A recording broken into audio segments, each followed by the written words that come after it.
Chanakya defence ડાયલોગમાં રાષ્ટ્રપતિ Draupadi મુર્મુએ operation સિંદૂરને જણાવ્યો ભારતની આતંકવાદ વિરોધી રણનીતિનો નિર્ણાયક નિર્ણય.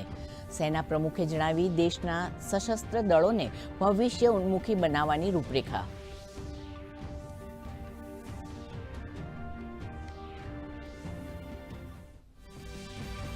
પ્રધાનમંત્રી નરેન્દ્ર મોદીએ અંતરિક્ષ સ્ટાર્ટઅપ સ્કાયરૂટના પ્રથમ ઓર્બિટલ રોકેટ વિક્રમ-1નું કર્યું અનાવરણ. સ્કાયરૂટના ઇન્ફિનિટી કેમ્પસનું પણ કર્યું ઉદ્ઘાટન. કહ્યું પરમાણુ ક્ષેત્રને પણ ખાનગી સેક્ટર માટે ખોલવા આગળ વધી રહ્યું છે ભારત.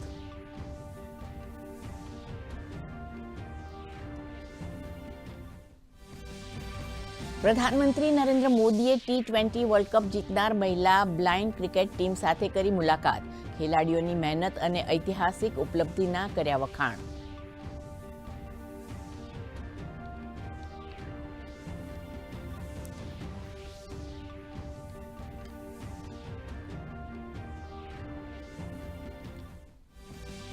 પ્રધાનમંત્રી નરેન્દ્ર મોદીને અપમાનિત કરવા મામલે કોંગ્રેસ પર ભાજપનો પલટવાર. સોશિયલ મીડિયા પર વિદેશી એકાઉન્ટના માધ્યમથી ખોટી જાણકારીઓ ફેલાવવાનો લગાવ્યો આરોપ. ભાજપે કહ્યું રાહુલ ગાંધી દેશમાં ગૃહયુદ્ધ ભડકાવવાના કરી રહ્યા છે પ્રયાસો.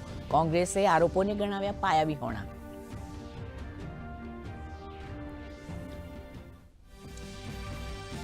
કેન્દ્રીય પરિવહન મંત્રી નીતિન ગડકરી અને મુખ્યમંત્રી ભૂપેન્દ્ર પટેલે NHAIના અધિકારીઓ સાથે કરી બેઠક. NHAIના હાઈવે સહિતના અન્ય પ્રોજેક્ટ્સ માટે ₹20,000 કરોડ કેન્દ્ર સરકાર તરફથી મંજૂર કરવાની આપી ખાતરી. સાથે જ વલસાડના ડુંગરી નજીક એક્સપ્રેસવેનું કર્યું નિરીક્ષણ.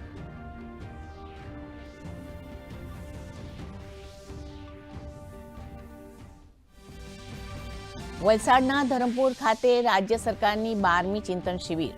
મુખ્યમંત્રી ભૂપેન્દ્ર પટેલે કહ્યું લોકોના કામના ઉકેલ લાવવા પર રાખીએ પોઝિટિવ થિંકિંગ.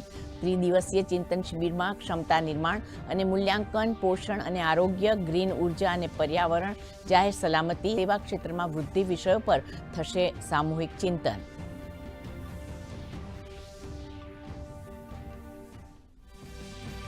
IMF એ ભારતની અર્થવ્યવસ્થાને જણાવી મજબૂત.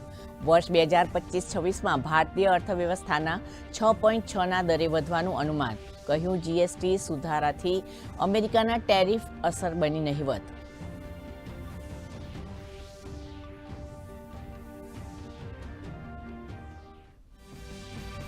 વોકલ ફોર લોકલને મળ્યો વેગ. કચ્છી ખારેક અને કેસર કેરીથી લઈને હસ્તકલા અને વણાટકામના કચ્છ અને સૌરાષ્ટ્રના 10થી વધુ ઉત્પાદનોએ મેળવ્યો GI ટેગ. રાજ્યના કારીગરો અને ખેડૂતોને મળશે વૈશ્વિક સ્તરે ઓળખ.